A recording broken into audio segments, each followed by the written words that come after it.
The contract was 2 pages long, printed on ordinary copy paper, and it smelled like the lavender candle Randall kept burning on his desk even in summer. I remember staring at it the way you stare at the fine print on something you already know you're going to sign regardless. Half reading, half just going through the motion of appearing careful. The terms were simple enough that they almost seemed cruel in their simplicity. 1 year, 12 months, 365 days of cohabitation, companionship, and whatever else naturally followed from 2 men sharing an apartment, a bed, and a grocery budget. At the end of it, we would evaluate. We would sit down like 2 reasonable adults and decide whether what we had built together was worth keeping, or whether we should fold it up neatly and walk away, grateful for the experience and wiser for the wear. Randall's idea, naturally. Everything measured and logical was always Randall's idea. "You're overthinking the wording of the exit clause," he said from across the kitchen island, not looking up from his laptop. His reading glasses were slightly crooked on his nose, which was, objectively, unfair. No one should look that good while being that practical about the architecture of a relationship. "I'm not overthinking it. I'm thinking about it exactly the right amount." Ryan. He finally looked up. Those dark eyes, steady as river stones.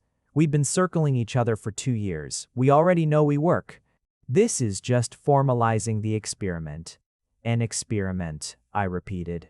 "Romantic." The corner of his mouth twitched. That almost smile, the one he saved for moments when he thought I was being funny without meaning to. "You want candles and a violin? I can arrange that. I want to know what happens if one of us catches feelings." He was quiet for exactly 3 seconds. I counted because I always counted with Randall. His silences were full of things he was choosing between saying and not saying. "Then that person tells the other person," he finally said. "That's what the agreement covers. Honesty. No silent suffering. No letting it fester until it poisons everything." I looked back down at the paper. Section 3, Clause 2. Either party may, at any time, declare a change in emotional investment, at which point both parties shall engage in a good faith conversation to reassess the terms of the arrangement. STW. I signed my name below his. That was day 1. What I haven't told you yet, what I should probably tell you before we go any further, is that I had already been in love with Randall Grimes for approximately 14 months before I signed that paper. It started, as most disasters do, at a party I didn't want to attend. My friend Deja had been insisting for weeks that I needed to, quote, touch grass and stop marinating in my own solitude, and I'd finally run out of excuses. The party was at someone's loft, the kind of place that looked like an Instagram concept rather than a home. Exposed brick Edison bulbs, a record player that no one was actually using because a Bluetooth speaker had been quietly set up behind it. Randall was standing near the window when I noticed him. Not in a dramatic way. Not in the way the protagonist notices the love interest in a film and the lighting shifts. He was just there. Tall, with the kind of stillness that reads as confidence rather than discomfort. He was holding a glass of red wine and talking to someone I didn't recognize, and he laughed at something. A real laugh, the kind that rearranges a person's face entirely, and something in my chest did a small, quiet thing that I chose to ignore. Deja nudged me hard enough to slosh my drink. That's Randall. He works in urban planning. He's been described by multiple sources as, quote, aggressively interesting. That's not a compliment. It is from me. He turned then, as if he'd felt us looking, which, given how loudly Deja had been describing him, he probably had, and his eyes landed on mine for a moment before sliding away. Then came back. I told myself it meant nothing. I was very convincing. We talked for 3 hours that night, standing near the window while the party swelled and thinned around us. He was, in fact, aggressively interesting. He talked about cities like they were living organisms, about the way infrastructure shapes behavior, shapes culture, shapes identity, in loops that never fully resolve. He asked me about my work. I photograph architectural spaces. the kind of shoots where the building is the subject. And he listened the way people rarely listen, without planning his response while I spoke. When the party ended, he asked for my number. When I got home, I lay on my bed in my jacket and stared at the ceiling. "This is going to be a problem," I told the ceiling. The ceiling agreed. We spent 14 months being friends. Careful, deliberate, excellent friends. We went to gallery openings and farmers markets and one deeply confusing experimental theater performance that neither of us could explain but both of us enjoyed. We texted at strange hours. We watched movies at each other's apartments and argued about endings. He helped me move a bookshelf. I helped him research neighborhoods when he was assigned to a redevelopment project. We were, by every external measure, very close friends who happened to touch each other a great deal for people who were just friends. Then one night in March, a year and 2 months after the party, we were on his couch watching something neither of us was actually watching. And I turned to say something. I don't even remember what. And he kissed me. Not tentatively, not like a question. Like a conclusion he'd already reached and was only now announcing.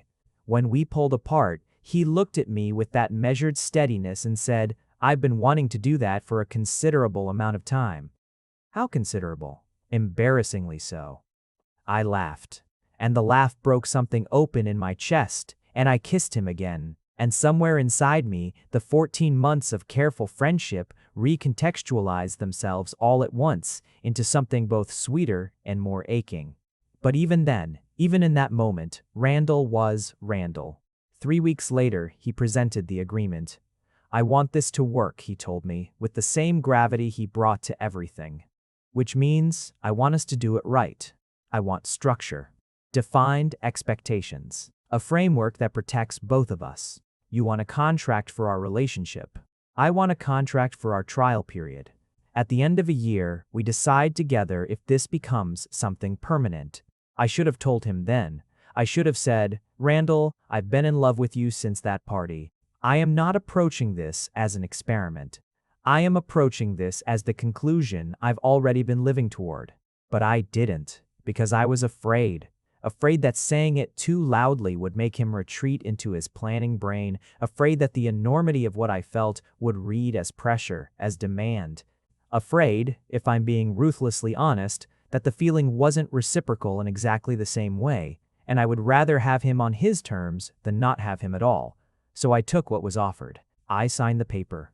I moved the last of my things into his apartment on a Saturday in early spring, when the trees were just beginning to remember what leaves looked like. And I told myself that a year was enough time for the truth to surface on its own.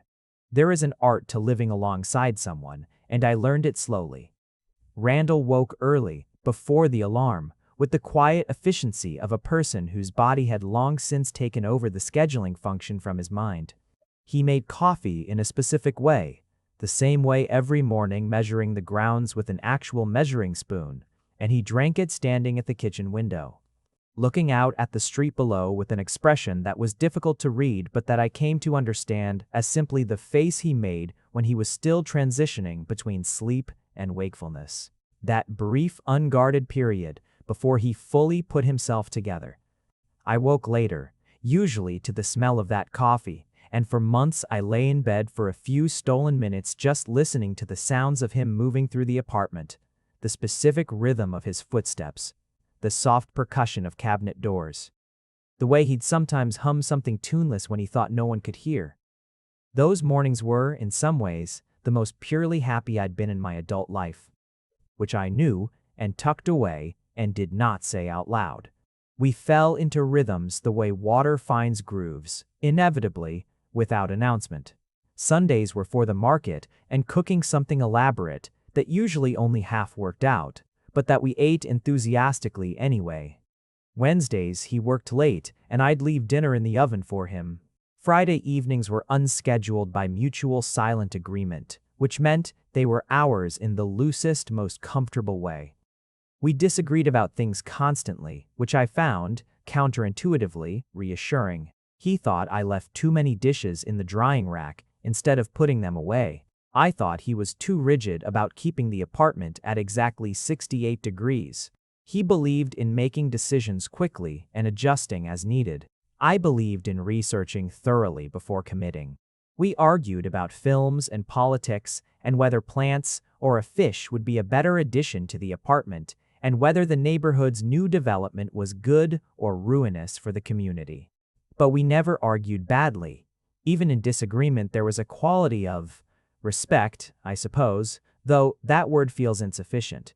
Respect implies distance. What we had was closer. The recognition that the other person's perspective was worth the full effort of understanding, even when you ultimately didn't share it. The nights were different.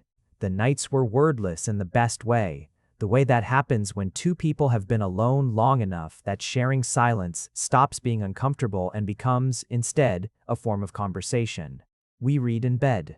He kept to his side for about 3 weeks before that particular boundary dissolved without comment, without negotiation, without even being noticed until it was simply gone. I photographed him sometimes when the light was right and he was distracted and wouldn't perform for the camera. Early morning with his glasses crooked, mid-afternoon in the kitchen frowning at a recipe, once in autumn, standing on the fire escape drinking the last of a bottle of wine while the city made its evening sounds below. That one I never showed him. That one I kept. There were things I learned about him that year that no amount of careful friendship had surfaced. The way he read contracts. Every word, yes, but also between every word, hunting for the thing the language was trying not to say. The way he called his mother every Sunday at 9 in the morning, standing in the hallway with his free hand in his pocket, laughing more freely in those conversations than in almost any other. The way he handled uncertainty, not by avoiding it, but by giving it shape, by naming it precisely and then building a response around the named thing. I had always known he was a planner. What I hadn't understood was that the planning came from love, from caring so much about outcomes that leaving them to chance felt, to him, like negligence. I learned also what he was like when he thought he was being watched versus when he didn't realize it. The version of Randall who knew I was in the room was assembled, focused, fully himself, but consciously so. The version I caught in peripheral glimpses. Reading something that surprised him, talking to Ptolemy before we got Ptolemy and just to the plants. Making a decision in solitude and going still for exactly the length of time the decision required. That version was something I kept carefully and never showed him I was keeping. He was learning me too. I knew, because of what he didn't say. When I came home from a difficult shoot, the kind where nothing landed right, where the light was wrong and the angles refused, and I'd spent 6 hours in a space that wouldn't open itself to me, he didn't ask what happened. He made space, literal and otherwise. He moved to whatever room I wasn't in, kept the volume of everything low, and waited, not passively, actively, in the way of someone who understands that presence and proximity are different things, and that sometimes what a person needs is the knowledge that someone is nearby who isn't demanding anything. I almost told him I loved him 17 times between month 1 and month 4. I kept an informal count, not in writing, nothing so organized, but in my body, in the specific suppression of the words at the last moment, the way you pull back from an edge without fully meaning to. Month 4 brought the first real test, a project of his, 18 months of work, a neighborhood renewal plan he'd poured himself into, was rejected by the city council in favor of a proposal from a developer with, as Randall put it, with the quiet fury of a man restraining himself, significantly more money and significantly less interest in the actual residents.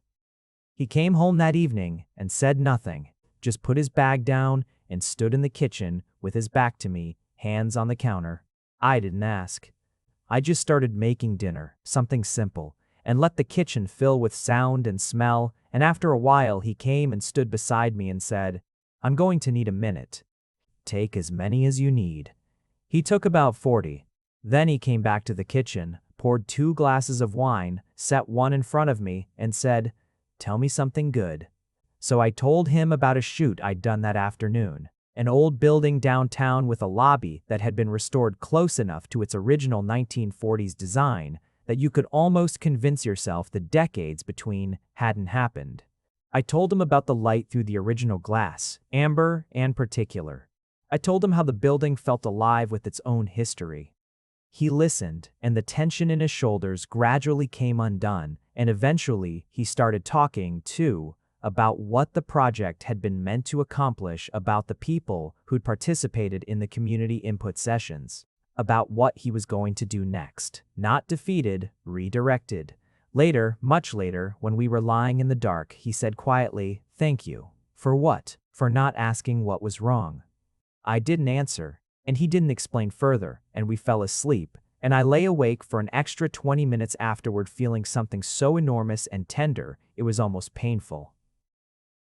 Month 7 brought something else entirely. We were at his colleague Maya's dinner party, crowded around a long table with 7 other people mid-conversation about a documentary someone had watched when the man across from me, Marcus, an architect I'd met twice before, leaned over and said with every intention of being charming and none of the intention of causing damage, "How long have you two been together? You have that whole finished each other's history thing." 7 months, Randall said before I could answer. "But you seem like longer." "We were friends first," I offered. "Long-time friends," Randall added.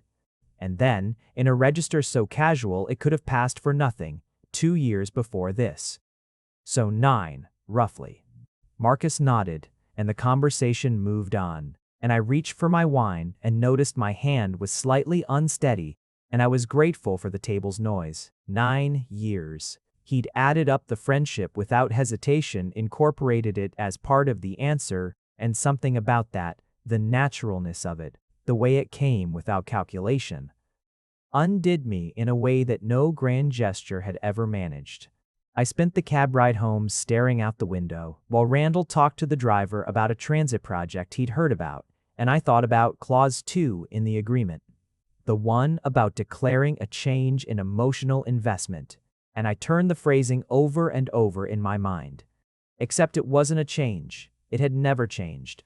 It was the same thing it had been since month 2 of our friendship, just larger now, grown into the spaces we'd created together. I said nothing. I was very good at saying nothing by then. Month 8. We went to visit my parents. This was not something I'd planned to introduce into the year so early, but my mother had been asking with increasing specificity about this person you're apparently living with now, and declining had started to feel more complicated than agreeing.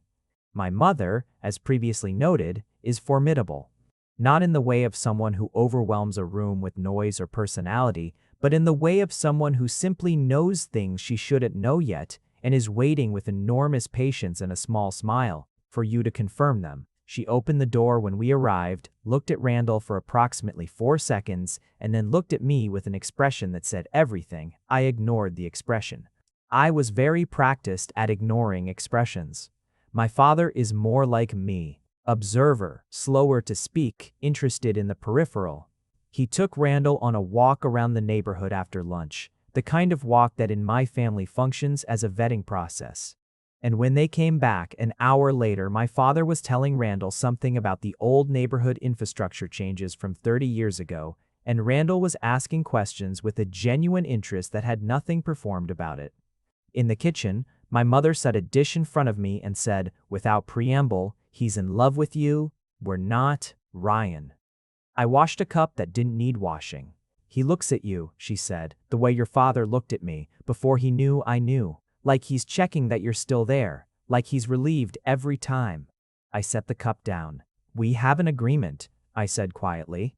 "I know about your agreements," she said, in the tone of someone who had known me for my entire life and had opinions about my tendency to formalize things that didn't require formalization. "The question is, what's under it?" I didn't answer, and she didn't press. And when we left that evening, she hugged Randall with the specific warmth she reserved for people she'd already decided about, and he looked slightly stunned by it, which I found endearing. In the car home, he was quiet for a long stretch. Then, "Your mother is remarkable. She's terrifying. In the best way." A pause. "She's extremely fond of you." "I know." It shows in the way she watches you to make sure you're all right.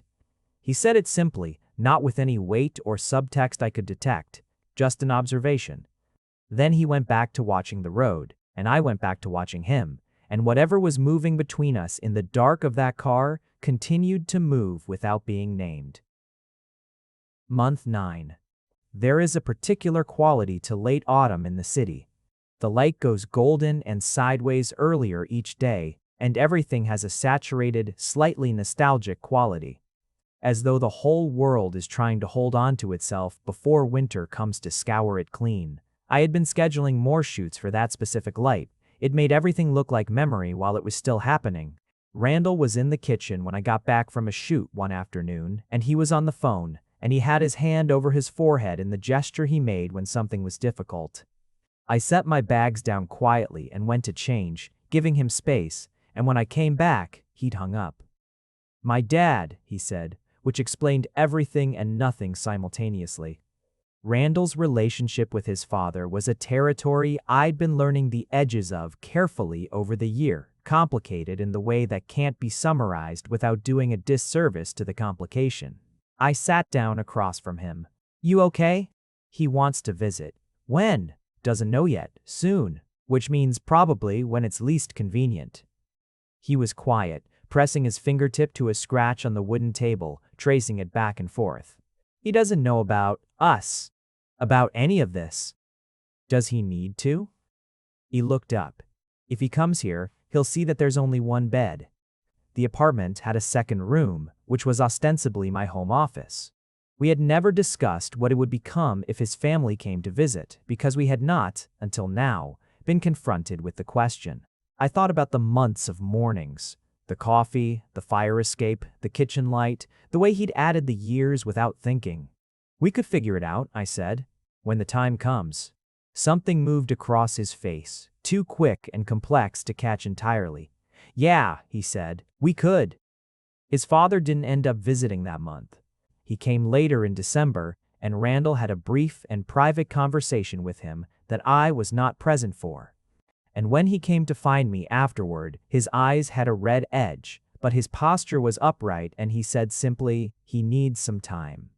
I put my arms around him and didn't say anything, and he stayed there longer than he usually let himself stay.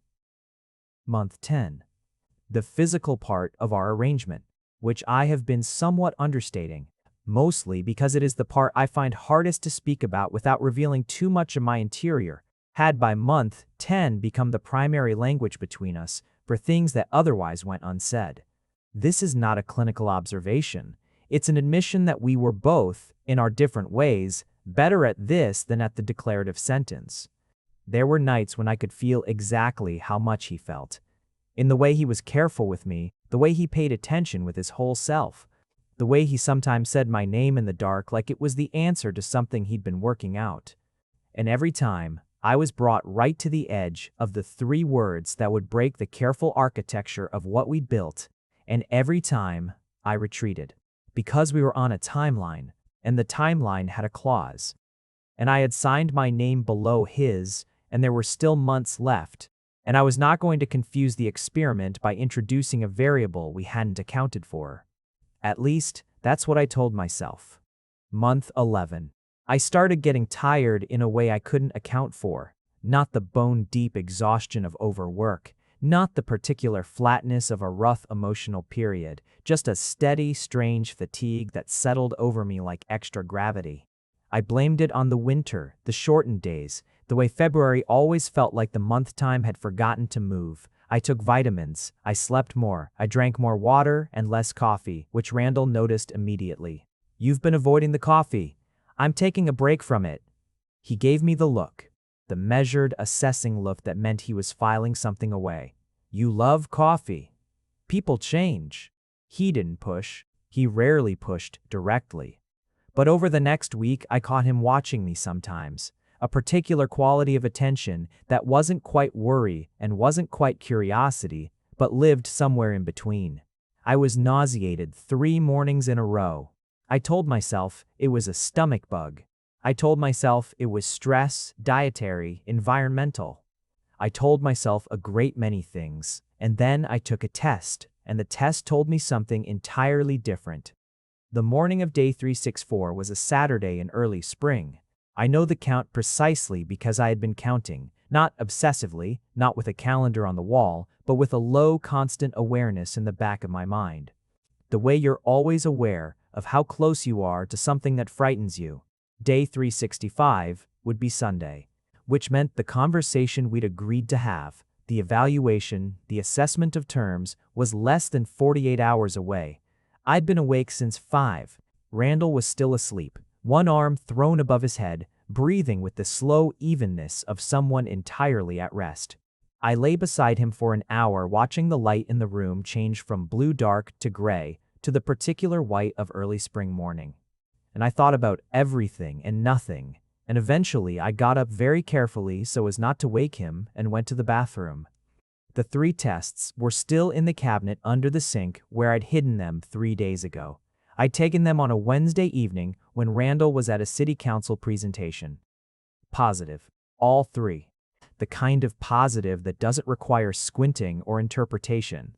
The kind that just looks at you clearly and says, "Here is the thing." SS. I sat on the edge of the bathtub for a while. Then I made coffee, his way with the measuring spoon, though I poured mine into a mug and held it for the warmth without drinking it. And I stood at the kitchen window, looking out at the street below the way he did every morning. And I tried to think. Randall was a planner. He was good at frameworks and structures and the kind of forward thinking that took the probable outcomes of a situation and laid them out in order of likelihood. This was, in most circumstances, one of his best qualities. In this circumstance, I was not entirely sure how it would serve us. We had made an agreement. 1 year, then an evaluation. The evaluation was in less than 2 days, and I was standing in his kitchen holding his coffee and carrying something that neither of us had agreed to, something the agreement hadn't accounted for, something that was going to change the terms of everything regardless of what either of us decided on day 365. I heard him moving in the bedroom, the familiar sequence of sounds, the soft impact of feet on floor, the brief silence of the bathroom, the creak of the 3rd floorboard near the closet. Then footsteps in the hall. He appeared in the kitchen doorway with his reading glasses still on, and his hair unsettled from sleep, wearing the old gray shirt with the fraying cuff that he refused to throw away. And he looked at me and then at the coffee, and something in his expression went soft with a warmth that he didn't always wear in the daytime. "You made it right," he said. "I watched you enough times." He came to the island, poured a cup, drank half of it standing, looked at me again. "You're not drinking yours. I'm holding it." "Quiet." He set down his mug. "Ryan, don't do the voice." "What voice?" "The voice where you say my name like you already know what's happening and you're waiting for me to say it." Another of his 3-second silences. "What's happening?" I set down my mug too. Looked at my own hands for a moment, then looked up at him. There are moments when the words you've been avoiding arrange themselves suddenly into the only possible order, when the detour becomes impossible and the direct route is the only one left. "We need to talk about something," I said, "and I need you to hear all of it before you plan anything." He nodded once, came around the island, and sat down on the stool nearest to me, close enough that I could have reached out and touched him.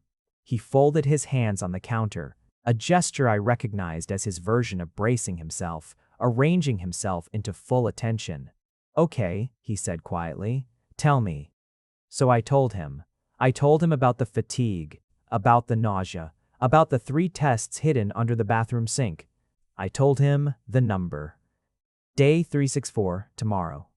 The evaluation in 48 hours, the year ends, and we were supposed to be deciding about the future, and instead, I was standing here with something he hadn't signed up for. Something neither of us had planned or anticipated or built into the framework. I talked for several minutes without pausing, because I knew if I paused, I might stop, and if I stopped, I might not start again. And this was the thing that couldn't stay unsaid anymore. Not with the clock where it was, and the truth where it was, and the 2 of us standing on opposite sides of an island in a kitchen that had stopped being mine and started being ours somewhere in the middle of a year I hadn't wanted to end. When I finished, The kitchen was very quiet. Randall hadn't moved. His hands were still folded on the counter. His face was doing something I hadn't fully seen before, not his processing expression, not his assessing expression, something more unguarded than either. His jaw was tight with the effort of something. "Show me," he said finally. "The tests?" "Yes." I went to the bathroom and came back with all three and put them on the counter in front of him. He looked at them for a long time without touching them. Then he picked up one, carefully, the way he handled small precise things, and turned it in his hands and set it back down. 3 days, he said. "Yes, you've known for 3 days and you waited." I needed to think. About what? I held his gaze. This was it. This was the place where I either went all the way to the truth or I retreated again into the managed version. And I had been managing and retreating for 364 days, and I was exhausted in a way that had nothing to do with the fatigue. About whether you'd feel trapped. About whether this would seem like pressure.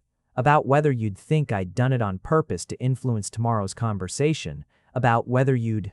I stopped, took a breath. About whether you'd want me to deal with it myself so we could have the evaluation we'd planned and you could still choose freely.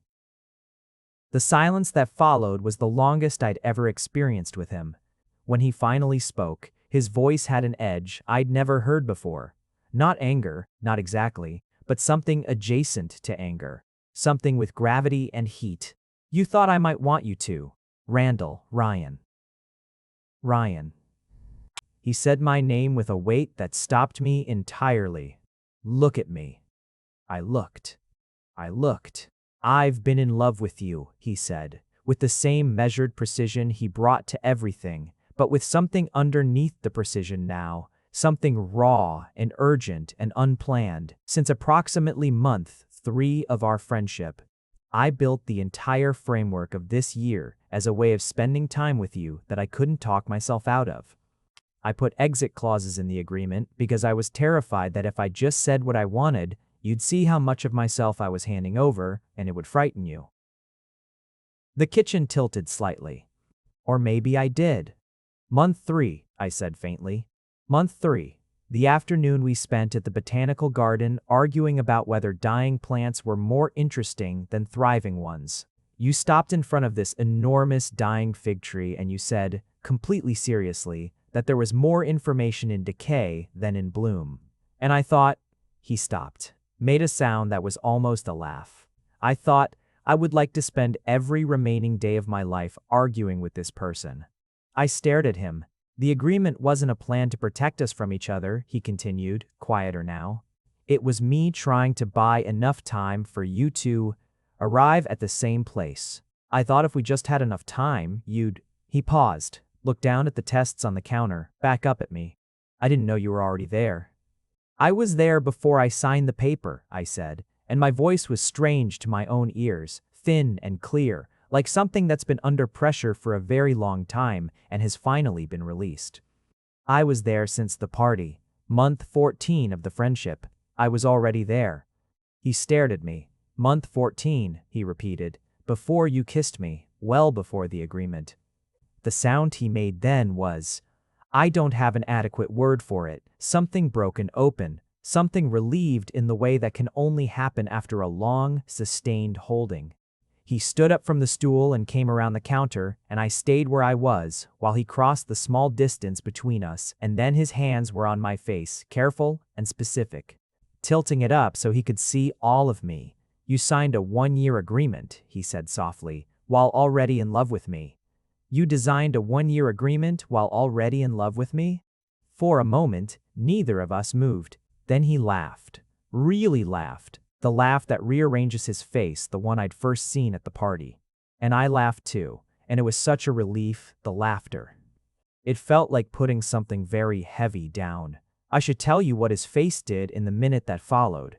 Because I had been studying Randall Grimes's face for 3 years, and I had learned its vocabulary, the subtle grammar of his expressions, the way he communicated entire paragraphs with a shift of the jaw or a change in the quality of his stillness.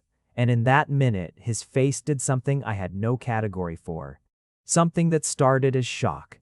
Not dramatic, not loud, just the quiet realignment of someone who has been building towards something without knowing it and has just arrived, and moved through something fierce and tender and raw, and landed finally in something that looked like coming home.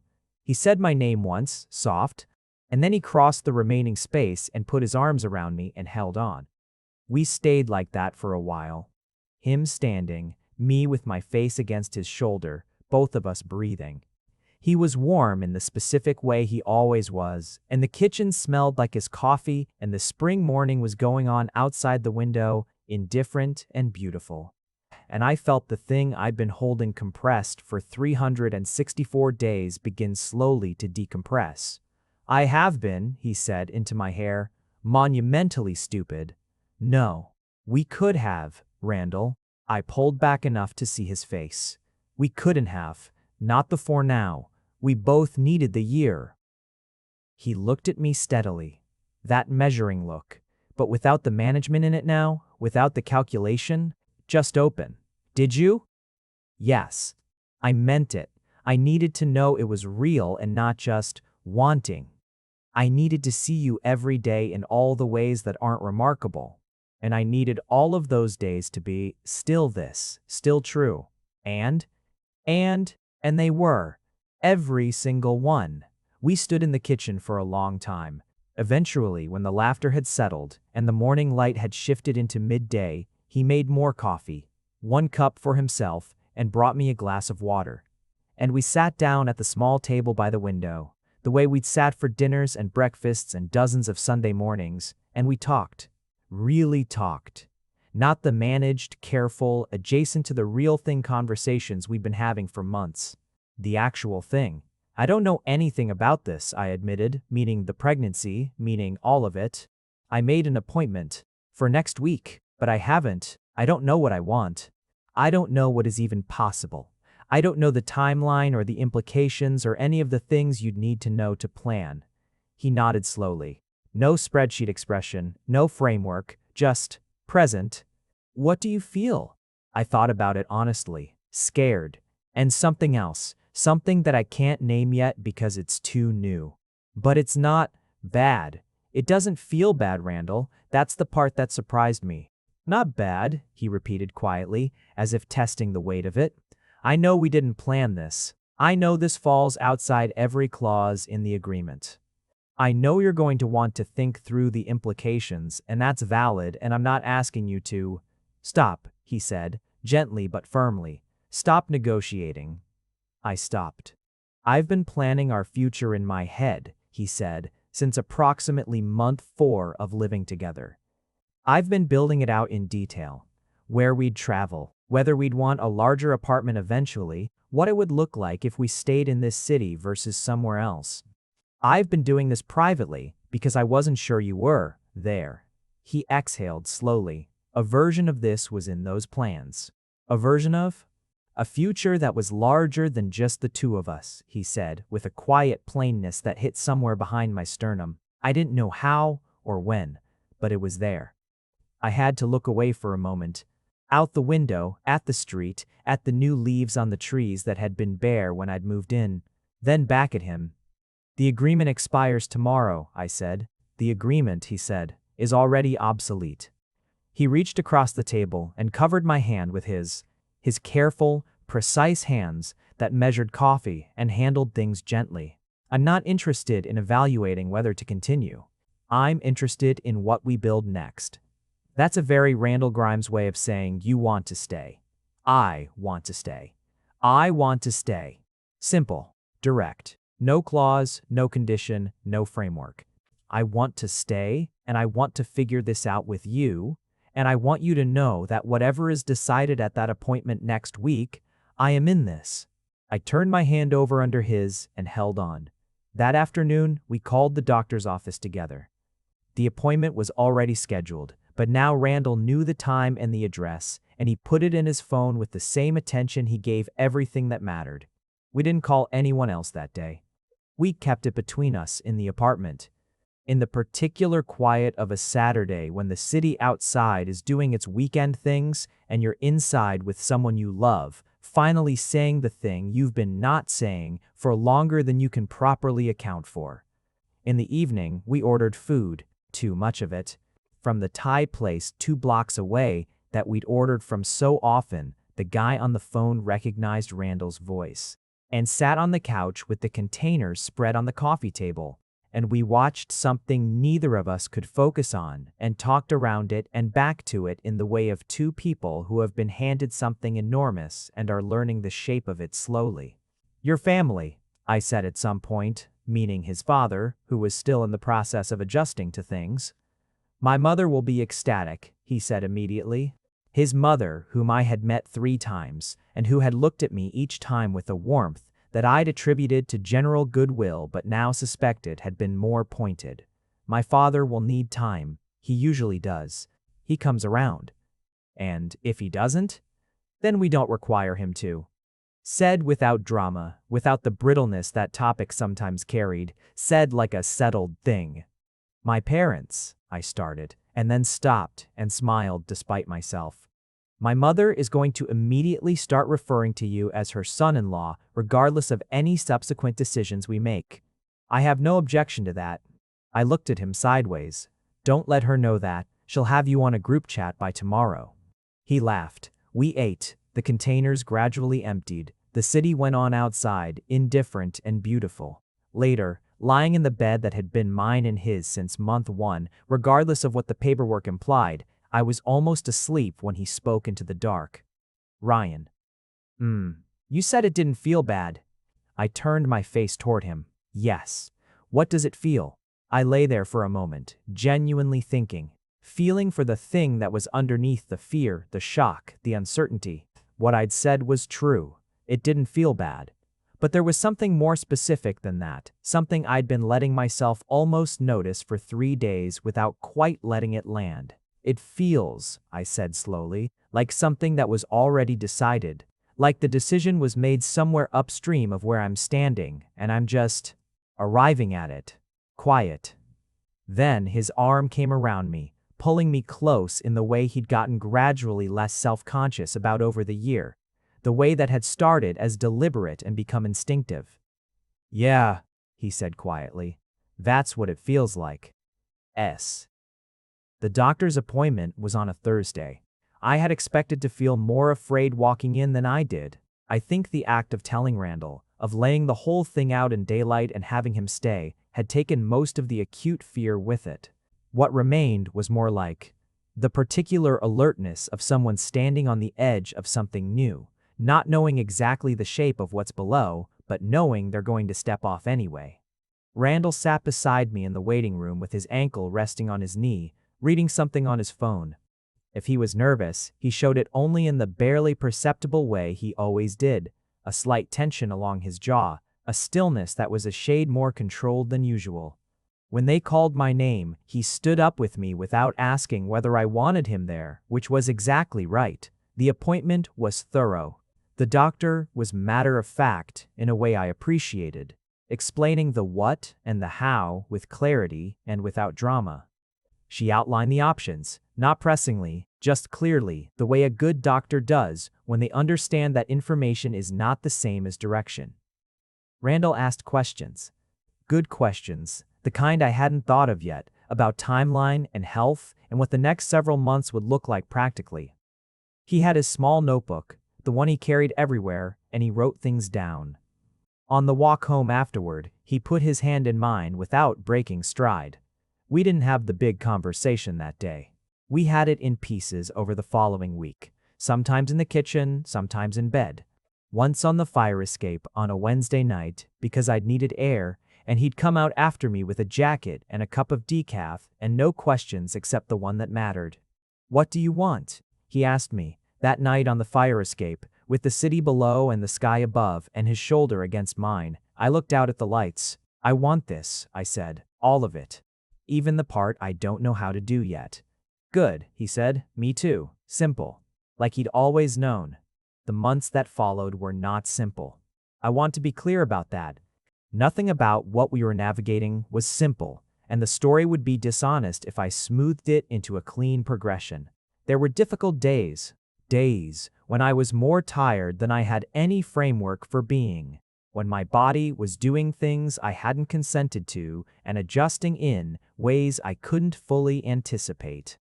Days when the fear came back, not as a wave, but as a slow tide, creeping in under quiet moments and making everything feel uncertain. There were conversations with his father, who was not unkind, but not ready, and whose distance carried its own particular weight. There were conversations with my mother, who was, in fact, exactly as I had predicted, and who had Randall on a group chat within 36 hours. There were nights when I couldn't sleep, and I lay in the dark next to Randall and went in circles in my mind, and he would wake eventually. He always woke. Something in him seemed to notice when I was awake, even from sleep, and he would ask low and quiet, "Where are you?" Meaning my mind. And I would tell him, and he would listen without trying to solve it, which was the thing that helped. There were good days too, more of them than the hard ones, if I'm counting honestly. Days when the newness of everything had a quality of aliveness, a brightness at the edges that was hard to look at directly, but that I kept catching in my peripheral vision and feeling grateful for. Days when Randall came home with something small and specific, a book I'd mentioned wanting, a particular kind of fruit, once a very small cactus for the windowsill, with a note that said, "It's hard to kill, like us." And I would be ambushed by the simplicity of being known by someone. He redesigned the second room, the one that had been my home office, and which we had never discussed and which had maintained its office identity through the entire year. One Saturday in late spring, he came to me with a notepad and said, matter-of-factly, that he'd been thinking about the layout and he wanted my input. And we sat down together with the notepad and designed something that was both of us. My instinct for light and space, his instinct for function and order. The window that I'd always secretly thought was the best one in the apartment. "You're very calm about all of this," I told him one evening, not accusingly, just observing. He considered this honestly. "I'm not calm about all of it," he said. "There are things I go over in my mind at night, practical things and other things, whether I'll be enough. Whether I'll know how to do the parts I haven't been taught." He was quiet for a moment. "But when I'm with you, the going over it stops. I don't know how else to say this. That's how I know." "Know what?" "Know what? That this is right." He met my eyes. Everything that I've done in my adult life that has been right has felt like that, like the calculations stop. I didn't speak for a moment. "The botanical garden," I said. "Yes, quietly, the botanical garden." We told Deja first. She arrived at the apartment within 40 minutes of the phone call, which meant she had essentially left wherever she was the moment we hung up. She stood in the doorway, looked at us, looked at the space between us and the way we were standing in relation to each other, and said, "You finally said it." "We finally said it," I confirmed. "Oh, thank God," she said, with the emphasis of someone who had been exercising enormous restraint for longer than she wanted to admit. "I have been watching you two communicate in subtext for an entire year, and it has been physically painful." "You knew?" Randall asked. She looked at him. "Randall, you once described Ryan's photography as capturing the emotional fingerprint of architectural time, and then spent the next 20 minutes explaining what you meant because you wanted to make sure I fully understood. Nobody talks about someone's work like that unless..." She paused. "Unless." We fed her dinner and told her the rest of it, and she cried in a dignified way, and then immediately started talking about logistics, which was so essentially Deja that I laughed until my ribs hurt. His father came in early summer. I won't detail all of it, because some of it belongs to Randall in a way that isn't mine to fully narrate. But I can tell you that the man who arrived at our door was different from the man Randall had described. Not worse, not better, but different in the way that people are different in person from the weight they've accumulated in someone's mind over years of complicated love. He shook my hand. He was formal and careful, the way Randall was formal and careful when he was managing something emotionally complex. The resemblance was startling to see in person, in bone structure and in affect, the same particular quality of stillness. Over dinner, which I made because I was better at the kind of elaborate meal that communicates effort without announcing itself, and because it gave me something to do with my hands. The conversation stayed in the shallows. His journey, Randall's work, the neighborhood, the news. The second room, now changed, which he did not ask about and which we did not explain. But later, when Randall and I were cleaning up and his father was sitting in the living room, I heard him get up and come stand in the kitchen doorway. And I kept my back to him while I washed the good glasses. "Randall says you photograph buildings," he said. "Architectural spaces." "Yes. What do you look for?" I thought about it genuinely. The personality of a place. The way a building holds time. The way light changes what a structure is. A pause. That's not obvious. Most people just look at what's in front of them. I didn't know what to say to that, so I said nothing. And after a moment, he went back to the living room and Randall appeared at my elbow and looked at me with a question. "Fine," I said quietly. "It's fine."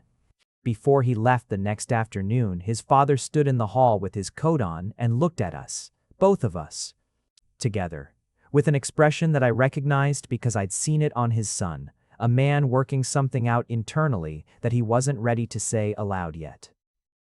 "Take care of yourselves," he said, which was not everything, but was something. And with Randall's father, Randall had told me, something was always the place you started. The summer deepened. There is a quality to August in the city that I have always found both oppressive and clarifying. The heat strips away the decorative layers, the social padding, the careful maintenance of surfaces, and what remains is everything essential and nothing extra. You know who you are in August. You know who matters. I was, by August, visibly and unmistakably changed in the way that could no longer be managed or minimized or kept to the familiar circle of people who already knew. We had told our friends in June in a series of individual conversations that were each their own particular texture. Deja, who had cried and then immediately started researching things and sent me 14 links within the hour. Randall's colleague Maya, who had said, "Finally something explains why you two look so disgustingly settled," and had meant it entirely as a compliment. Others in their turns, each responding with their own particular version of care and surprise and warmth. The world had expanded since day 364. The apartment felt different, not smaller, which is what I'd feared, but fuller. The second room was ready in its new configuration, though we didn't discuss it in specific terms yet. There was time. One afternoon, I was editing photos at my desk, a series from a shoot at a century-old library. All warmth and deep shadow and the particular gravity of rooms where generations have come to think. And Randall came in from work and stood behind me and looked at the screen. "The one with the reading room," he said. "That's the best one. You always pick the one with the warmest light. You always put the warmest light in the best position." I saved the file and turned my chair to look at him. He was still in his work clothes jacket over his arm, and there was something in his face that had been there with increasing frequency over the summer. A kind of settled happiness that looked on Randall almost foreign. Because I was used to his competence and his precision and his careful management of things, and this was different from all of those. This was something that had stopped requiring management. "What?" he said, noticing me looking. "Nothing. You look good. I look sweaty. It's August. You look good anyway." He came over and crouched beside my chair, bringing himself level with me, which was something he did when he wanted eye contact without the vertical arrangement of one of us above the other. This was a thing I had noticed about him months ago and loved deeply and never mentioned. "How are you?" he asked, meaning comprehensively. "Good," I said, meaning the same.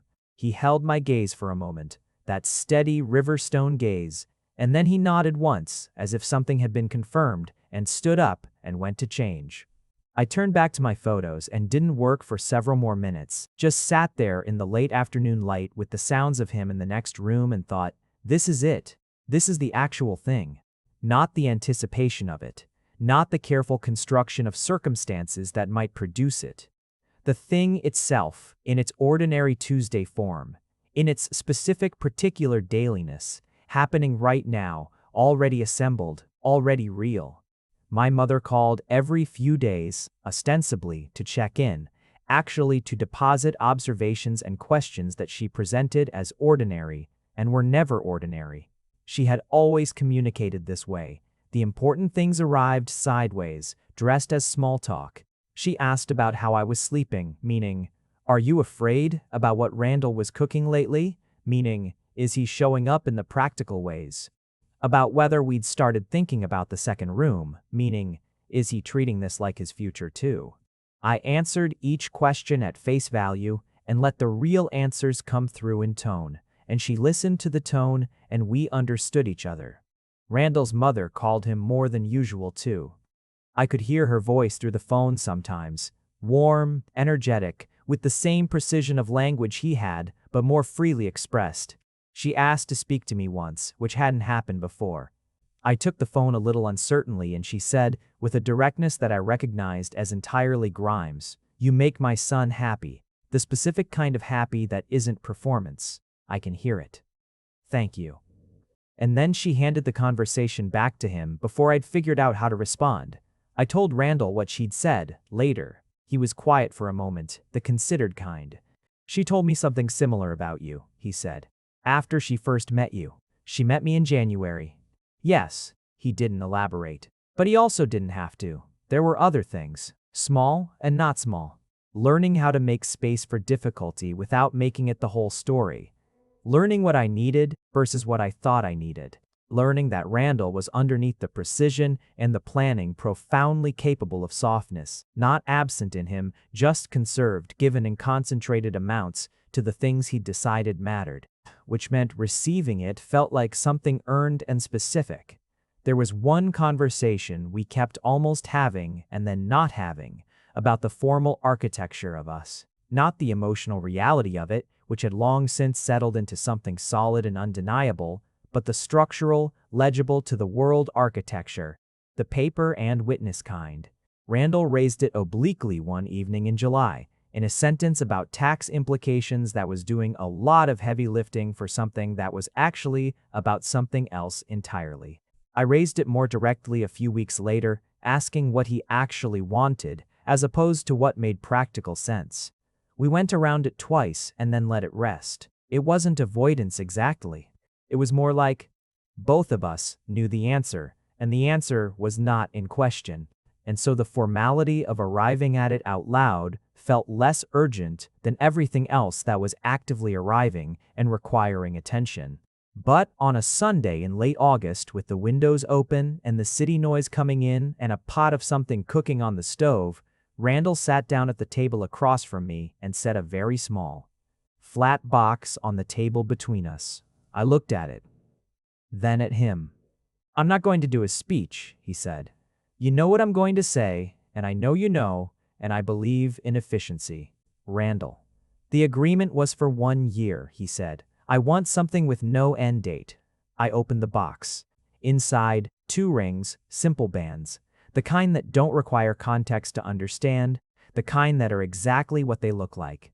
He'd had them made, I learned this later, by a friend of Maya's who worked with metal, and he'd given the jeweler almost nothing to go on except that they needed to be sturdy and uncluttered, which was, I thought, as perfect a description of what we were together as I'd heard. "You planned this," I said. "I plan most things."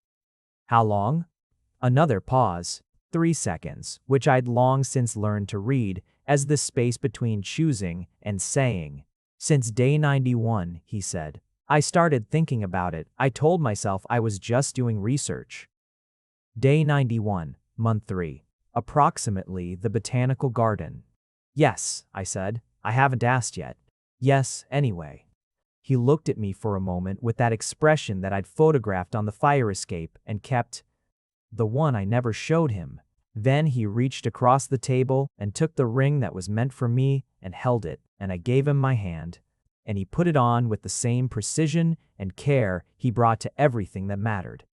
We sat there at the table with the windows open and the city around us, and I thought, 364 days ago, I stood at this same kitchen window carrying a secret I didn't know how to hold. Terrified of the next day's conversation, certain that the framework we'd built was about to reveal how much it couldn't contain. What it revealed instead was that it had been, all along, a foundation, not the thing itself, but the preparation for the thing itself. In October, the leaves came back to the color they'd been when I first moved in, the amber and the copper. The way the city looks like it's lit from inside when the angle of light hits the changing trees. I noticed it on a morning walk, the specific recurrence of it, the year completing its loop. Randall walked beside me. He'd started walking in the mornings with me a few months ago, abandoning his usual early morning desk routine in what I recognized as a deliberate restructuring. The way he restructured anything when circumstances called for it, smoothly and without fanfare. We walked mostly without talking, which was one of our primary forms of communication and had been since before we'd admitted to each other what we were. 1 year ago today, I said, at some point.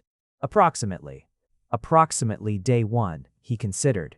Day one of what, specifically? We'd been in each other's lives for 3 years by then. Day one of living here. Then yes, approximately. A pause. Though I'd argue the more meaningful count started earlier.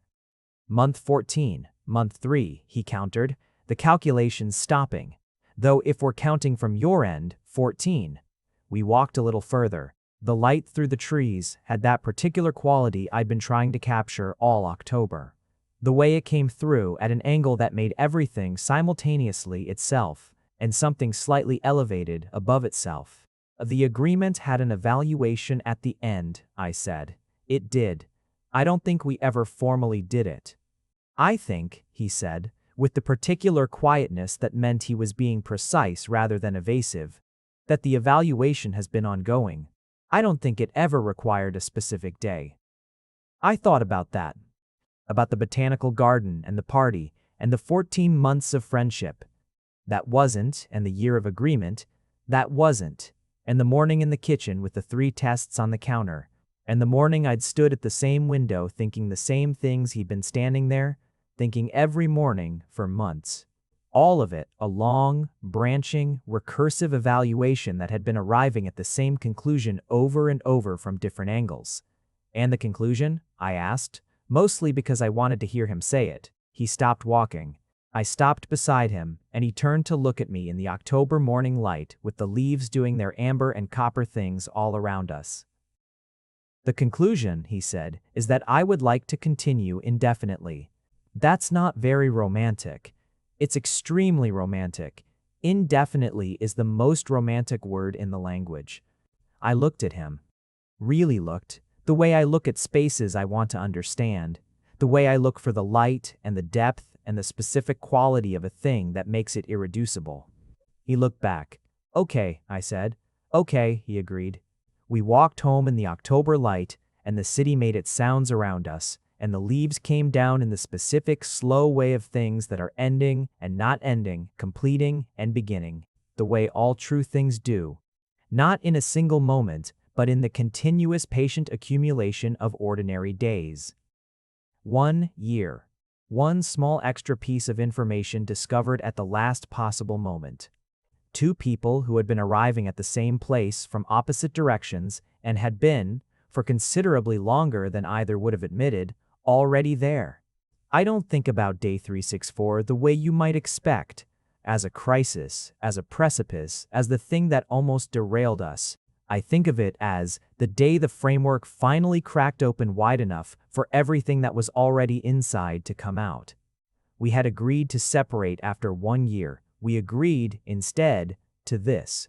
The plants. We chose both, in the end, plants and a fish. His name is Ptolemy, and he lives on the kitchen windowsill, and every morning, Randall feeds him with the same precise attention he gives everything he cares for, which is the most Randall Grimes thing in the world, and which I will never stop loving him for. If you made it to the end, you're my kind of person. Leave a subscribe. Comment down your favorite part of the story, and if you want early access to videos, exclusive content, or just want to support the channel, make sure to join our Patreon. Link is in the description. Even one member genuinely means the world to me. See you in the next one.